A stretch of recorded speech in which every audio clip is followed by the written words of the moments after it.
बातमी भंडाऱ्यातून। भंडाऱ्यामध्ये 24 तासांपासून पुराच्या विळख्यामध्ये सापडलेल्या आसगावमध्ये मोठ्या प्रमाणावर नुकसान झालं।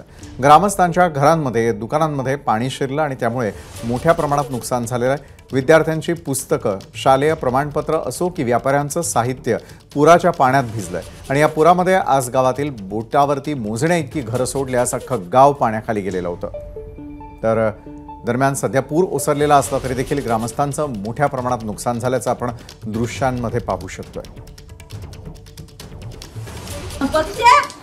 वाहून गेले, काही आहेत पाकिट वगैरे आम्ही जमा करून ठेवला, फक्त तेलाचे डबे आणि ते पाकिट, साखर, मैदा, खालचा पूर्ण गेला जोपर्यंत पाणी होतं तोपर्यंत। 2 दिवसाच्या पावसामुळे इथे पूर आलं, त्याच्यामुळे काही कल्पना नव्हती पूर येईल म्हणून आणि त्याच्यामुळे सगळे डॉक्युमेंट्स वगैरे ओले झाले आणि अन्नधान्याची नासाडी झाली।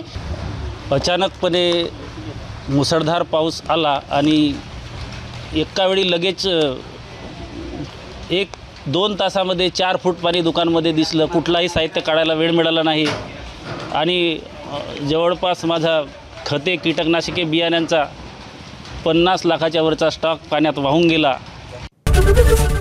एबीपी माझा, उघडा डोळे बघा नीट।